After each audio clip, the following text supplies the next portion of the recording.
Hello, welcome to this week's coffee tasting. It is Migoti Hill from Burundi and is the third offering from Omwani coffee importers. This is a red bourbon varietal and a Peaberry. A Peaberry is a coffee that I haven't roasted for a number of years. We're probably talking in the region of 6, 7, 8 years. So when I saw this on the offer list from Omwani, I was excited to purchase it. So what is a Peaberry? A Peaberry is the seed of the coffee fruit that in usual and normal cases, two sides of a seed would be fertilized and you would then get the two seeds that are produced, each having a flat face. A Peaberry has only had one part of the fruit fertilized and that then forms a little pea-shaped berry. It usually occurs in about 5% of all of the coffee grown on a farm and in some instances is discarded or has been discarded as an inferior product. But actually through selection you can gain some really great quality tasting coffee and it's something that is incredibly interesting to roast as well because it doesn't form part of the norm and it really does test your skills in roast development and profile development in trying to access flavor from a bean shape that isn't normal. So on the table this week I've got 4 different batches and each one of these batches have had slightly different methodologies applied in the roasting environment. This was something that you do on a batch by batch basis when you're doing profile development, but it was even more acute this week because I'm working with a bean shape that I haven't worked with in a number of years. So I had to try and apply some of the information that I would have gleaned from many of the thousands of roasts that I've done in my lifetime and make 4 very different roast batches. So these were spread across 2 days. Roasted the first 3 on Tuesday and then I followed up a remaining batch on the Wednesday with the learnings that I've taken through the first 3 batches into the 4th.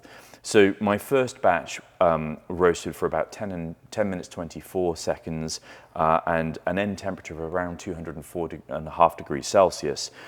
From there, I decided to apply a little less gas going into first crack for the second batch, and this then attained a slightly lower end temperature of 203.5 degrees Celsius.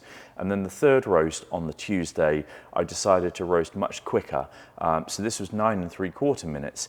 And with this, there was an awful lot more energy going into first crack and a shorter roast development time post first crack of about 1 minute and 15 seconds versus 1 minute and 35 to 1 minute and 40 seconds. What I then did is I cupped these on the Wednesday morning before I went into Wednesday's roast production, just to try and take some of the learnings on the cupping table through into the next production roast.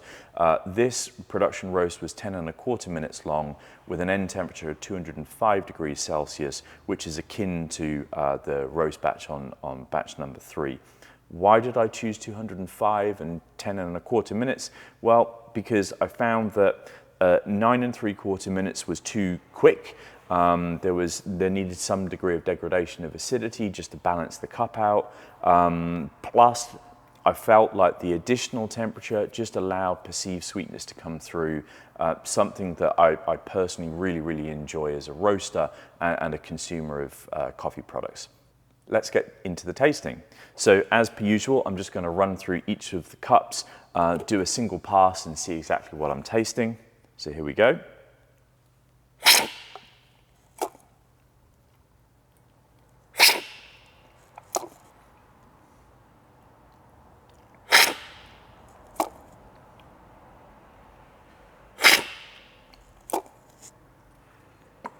Right, so the first thing that you'll notice with this coffee is this really prevalent juicy acidity.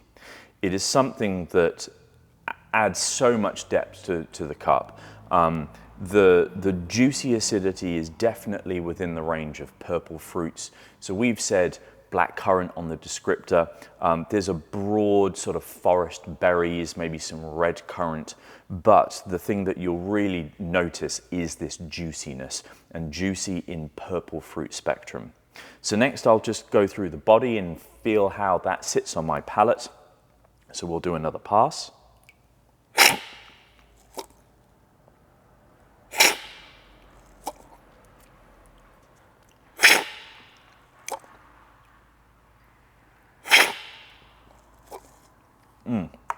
So the defining factor with this is its syrupiness.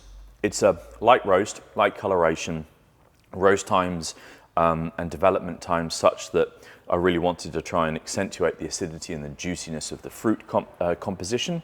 But what this coffee has is this beautiful syrupy texture. The syrupy texture then will coat your mouth. It will mean that the sweetness lingers on your palate some as well. So how about the finish? I'll just do a final pass to see about the finish.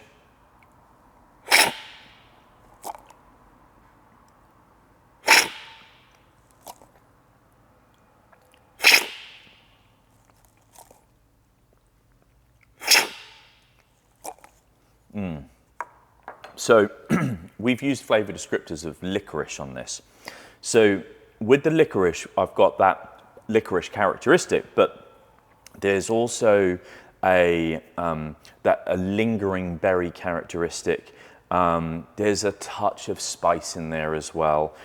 This could have really lended itself well to a Christmas coffee, but you know, we're not at that time of year. The finish is going to be not as long as, say, something from South America like a Brazil. It's quite a brisk coffee. That the acidity from the first part of the tasting is giving it some zip in the palate and really allowing it to clean up. So the next question is, how do I think I would brew this? The way that I've approached the roast was one to really try and pull out the fruit characteristics, because I had in mind filter and full immersion brewing. So this coffee would definitely be suited well to filter brewing. It will really allow that juicy fruit character to shine. It would perform in an espresso, but just be mindful that the acidity is going to be quite pronounced. So this for espresso is going to be for some people that enjoy those really fruit-forward types of cup. As a cafetiere brew, I think, again, you're going to get this really lovely play on sweetness and fruity acid composition. You may also be able to pull through a little bit more of that spiced characteristic on the finish. So I think this will go really well with cafetiere too. One of the methods I think this would really perform fantastically in is AeroPress brewing. So for those of you who have an AeroPress, you'll probably be aware that that has a really fine way of being able to showcase just enough fruits through its dilution ratio, but also remain some of the texture present that you would get through espresso style brewing. This coffee then, I think, if I were to choose a brew method, would be suited for AeroPress. Why? Because that syrupy texture and the fruit composition will really come through in that method of brewing. To finish, this is a red bourbon varietal. It's a Peaberry, so for those of you who grind your own coffee at home, just be mindful that you'll need to approach grinding this coffee in a slightly different way because of the different size. It is from Omwani Coffee Importers based up in York, and this is the third iteration of a 5-bag block that I've purchased from them. Expect in the cup lots of juicy acidity, purple fruits like blackcurrant. You'll get a bit of a tea-like tannic quality, which is quite interesting, plus a spiced licorice type of finish. So I hope you enjoyed this tasting, and I look forward to seeing you next week.